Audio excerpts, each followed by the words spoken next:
And now we switch from the age of Aquarius to the fatal belief. And this is a class review. Now I want you all to imagine that you are students preparing for your final exam in the socio-history class in 2050 AD. You are the graduating class, and our future depends upon you.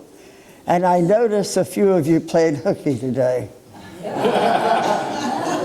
But that's not unusual. Do you realize that 2050 is only 30 years in the future? Now look around at your classmates. Imagine that you're all students studying for your PhDs, and this class today is a review of your final exam on galactic evolution, the Earth's great mistake. This will put the subject of today's talk into a new perspective, and a new viewpoint always gives you new insights. Consciously changing your perspective is a way to open your mind to new possibilities. This is a new possibility. Would you rather be this age or? All it took was to get something reversed. And that's what Earth did. And that's what caused its fatal belief. And I just got chills thinking of it. Now open your teleprompters, please. Well, the class now, you will remember that my last lecture was called, "But I'm Only Human." It described the fatal belief that our race made thousands of years ago that caused the evolution of our species to come to a standstill for centuries. What was that fatal belief?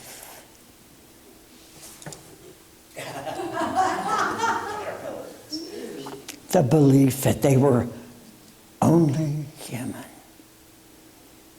Worms of the dust. And what did that do to them? We shall see. Now, naturally, today in 2050, it's easy for us to see how ignorant they were. Because we all know that we create our own reality with our thoughts, beliefs, and emotions. Whether they're true or false, it's common knowledge, of course. But they didn't know it yet. So this one belief that they were only human rendered them powerless over the outer world. They had no idea that they were the source creating their own reality. And so it made them subject to the very earth that God in Genesis gave them dominion over when He created them. Today, of course, one of our slogans is "Perception is reception," or what you perceive is what you receive. We know that everything real is good. Why? Because there's one presence, good. And that is reflected as reality when you see the truth. It's so simple. But our poor, ignorant ancestors, thinking they were only human, created terrible illusions that appeared so real to them. They became a race of powerless human beings with no clue that they were the source of all their own problems. They used to say, "Oh, let's offer it up to God because God wanted this to happen." What kind of God would that be? Somebody you'd want to worship or somebody you'd want to throw out? Unfortunately, of course, they also had thoughts that were good and bad. So not knowing their real creative power, they created a world that was both good and bad. And that became known as the analogy of the tree of the knowledge of good and evil. Before that, you see, the race had known that there was only one infinite God, one force that manifested itself in infinite forms. So their world was always perfectly beautiful. They called it paradise. Now, of course, today we all know that beliefs, true or false, produce all our external appearances. We know that our world exactly reflects what we have faith in or what we believe to be true, whether it's true or not. Talk about appearances can be deceiving. And this one fatal belief and its crippling effects dominated the world for over 20 centuries. It's hard for us to imagine today, but as recently as just 30 years ago, I know it's hard to imagine the race was dumb enough to swallow something this obvious, but they actually thought people could die. But you'll remember, class, that 6 centuries before that, they all believed the world was flat. And that shows you how much one wrong belief can affect reality. These humans had no idea they were divine.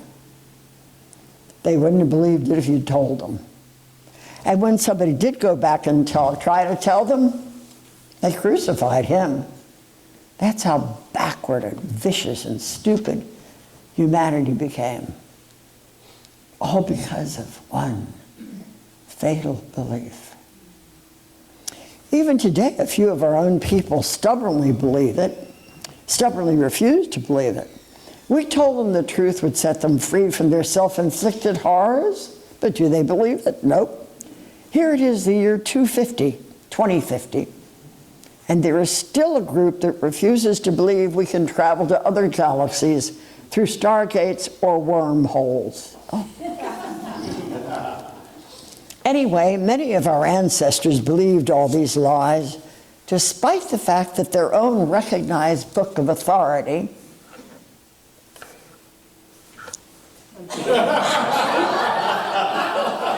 the Bible told them that they were divine. Those of you who had incarnations on earth will remember the Bible. And I'm sure most of you have had incarnations on earth. You're very old souls. And this Bible was written thousands of years ago for our primitive ancestors. Consequently, the knowledge in this great book had to be disguised in story form so they could at least be spoon-fed and begin to see symbols that suggested the deeper truths. Pablum for babies, so to speak. The writers knew that as the race matured, they would be able to go deeper into the symbol, disrobe it, and see what it really meant. Now today, class, we will review a couple of these symbolic examples. If any of you want to do further research, start with Luke 1. Now pay close attention, class, because this could be on the exam. The Annunciation is the first thing we will look at. Now, in this case, using the slide, I showed this as a cocoon. You'll see why. In this story, see the angel? He brought the news to a virgin named Mary, who was engaged to a man named Joseph. He actually came to her and he told her that she would bring forth a son to be called Jesus. But Mary said, "How can this be? I am a virgin. I know not man." And he told her, "The Holy Ghost shall come upon thee, and the holy thing which shall be born of thee shall be called the Son of God." Now, instead of trying to understand the deeper meaning of this analogy or this metaphor, the church confused women for centuries. They held up a virgin mother as the impossible ideal, an impossible contradiction as a role model for women. It's no wonder schizophrenia was quite common in those days. Wouldn't you think someone would have thought to examine this and look for a deeper meaning? Well, the clergy certainly didn't. Of course, any mature person would have questioned these impossible ideas. This shows you how unevolved our race was 30 years ago. Now, from our 2050 perspective, let's see what the Bible writer really meant. I have your attention, don't I? First, the writer purposely chose an impossible analogy. Everybody knows that babies are born the usual way, and it takes a man and a seed and a mother to have a baby. Have you ever seen a picture of the pregnant Virgin Mary, by the way?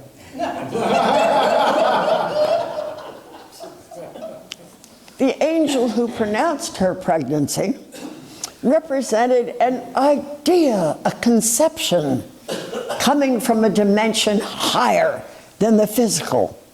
This true idea can only be heard by the feminine receptive nature in humanity.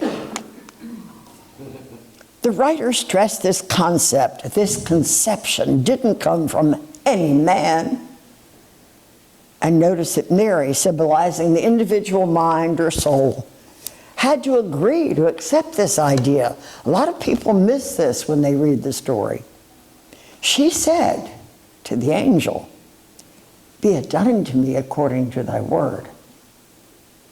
The race could not automatically do this as part of automatic evolution. It had to be an individual decision that each one of them had to make. They had to accept this idea, embody it, and later deliver it into the world. The writer naturally thought he'd succeeded in making it totally obvious that this wasn't the literal truth, since everyone knew it was impossible for a virgin to have a baby without contact with a man. But her virginity was even stressed, the Virgin Mary, to show that did not mean a human male had implanted something in a body of a female. So what was conceived? What was this conception, this idea implanted in the mind? It was the idea that the Christ, God, actually was within her body. And that's why she was depicted as a virgin, to show there wasn't a physical cause, that it had to be something invisible that you couldn't see. This analogy was supposed to show members of our race what to expect when one of us feels the idea of our internal divinity, our internal power stir within his or her mind.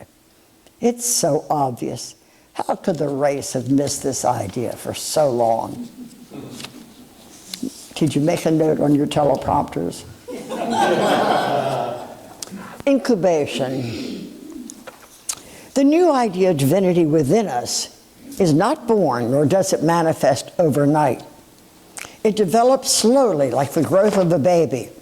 And it takes time before it's produced in our external world, as I think many people in 2020 knew. But what a great analogy when you finally get it.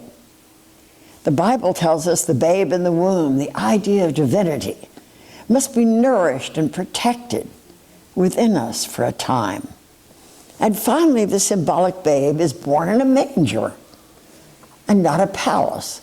Why? Obviously, this again was an extreme contrast the writer used to make a point, which was missed. Why wasn't the baby born in a palace that was later the Christ? Why? Because each human mind is far from a perfect palace when the idea hits us. The animal nature is strong and still present with us. And this is what was represented by the cows and the sheep attending Jesus' birth. So a manger, a crib for our perfect idea, was a perfect analogy. This true idea sometimes takes years to mature. Otherwise, the people in 2020 and 2010, they would have all disappeared into another dimension like we did. But eventually the Christ will be produced in each one of us. Mary will have delivered. We have awakened the truth of our divine nature, the truth of our being, when we realize we are finally powerful, immortal beings whose every thought creates something. Belief in our divine nature opens a door to us, to higher dimensions. Remember, Jesus said, I am the door. I always used to wonder, the door to what? But the idea of the birth of Jesus in us opens the door to the higher dimensions.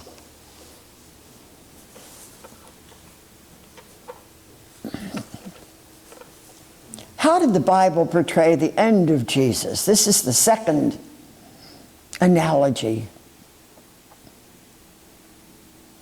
It was another picture book story, kind of like Jesus and Mary in the manger. It was full of symbols.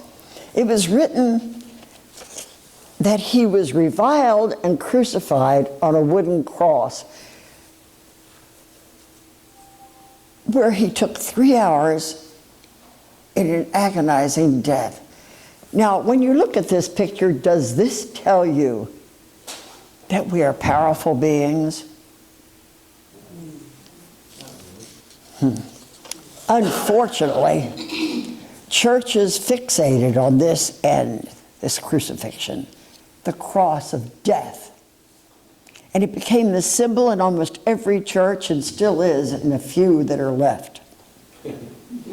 They almost ignored the resurrection and transfiguration, the very purpose that Jesus came to earth for. It was to give us life more abundant, not death. But let's examine our second example and demystify it for the exam. You may be asked this. Most people haven't thought of this. The hill where Jesus was crucified was called, does anyone remember? Golgotha. Golgotha, right. And what does it mean? Aha, the place of the skull. This was a clue.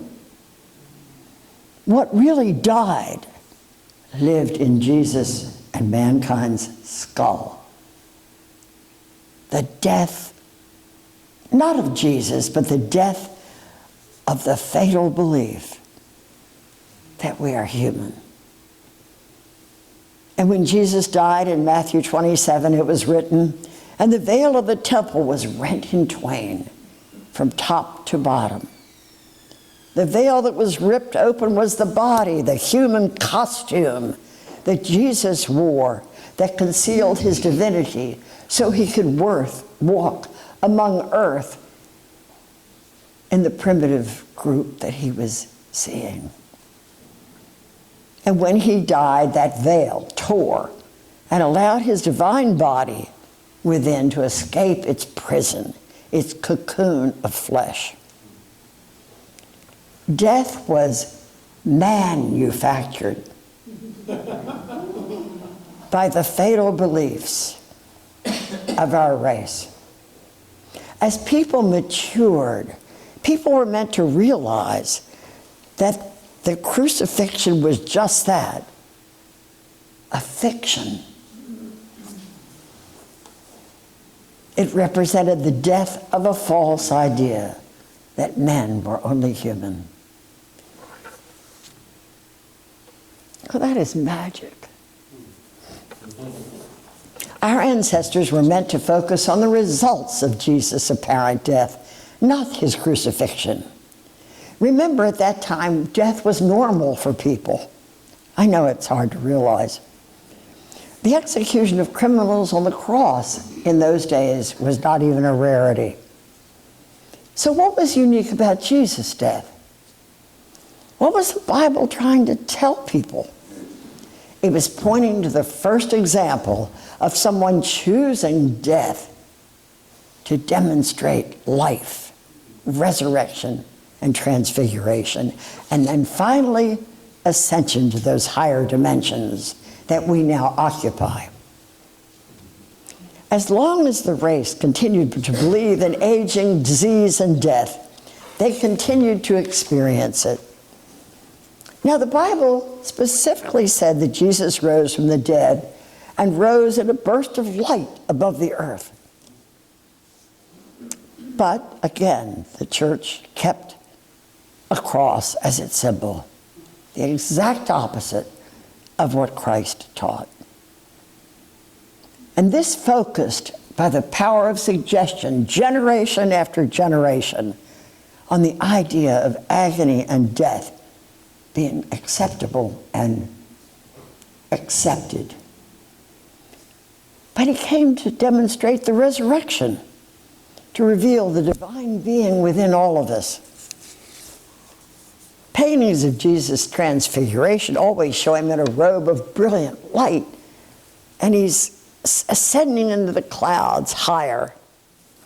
Throughout history and even today, if you do well on this exam, someone will say that you are brilliant, or at least bright, or maybe you're even illumined. Light has always been the symbol of consciousness and awareness. Jesus even said, "I am the light of the world." No one took him literally. They took the Bible literally in the wrong places, like 69 and 96. They got it backwards. And when it was literal, they missed it. His resurrection body was a light body that ascended above the gravity of the grave and of the earth. But the people of the 21st century still had no idea they could fly out of their cocoons like the monarch butterfly and rise to the kingship of their own divinity. Just realize, class, how fortunate we are, knowing from the time we're born that we're divine. Our whole race has finally discovered the truth that set us free, just like Jesus promised 2,000 years ago. We now know that we're not separate from God, but one with God. Even in the old days, this truth was taught by a religion called unity. Their churches around the world affirmed this every day, but few people listened. There is only one presence and one power in the universe, and in my life, God, the good omnipotence. They were advanced thinkers leading the way to the evolutionary break. Now, what could our class of 2050 teach the class of 2020? If we could go back in time, and we can now, of course, I know. How could we have saved them? Let's talk to them now. First, you need to banish the one fatal belief that has made the world you see, with the peaceful politics and the no wars. Actually, no, not this world, that's the imaginary world. The divisive world that they lived in then. And you have aging and you have disease and death. And why? Because you think you're human. You're not human. You are infinite. That's a very important word. I don't want to miss it. You are infinite God, having infinite forms, experiencing infinite things. I mean, look around at each other. We have a nose, 2 eyes, a mouth, and look how different we all are. What an imagination God has. So you can imagine that he would want to be everything and nothing and all of us. I think of all our experiences, if we could roll them up in one and see them, we wouldn't believe them. We would think each of us was telling a lie or making a movie that was never published. All of you are God's. Remember that and start acting like one. Challenge those beliefs. Make sure that only the good, the true, and the beautiful are what you believe. Class of 2050 AD, make our galactic college proud. I know you will all graduate to ever higher dimensions. God bless. Good luck. Class is dismissed.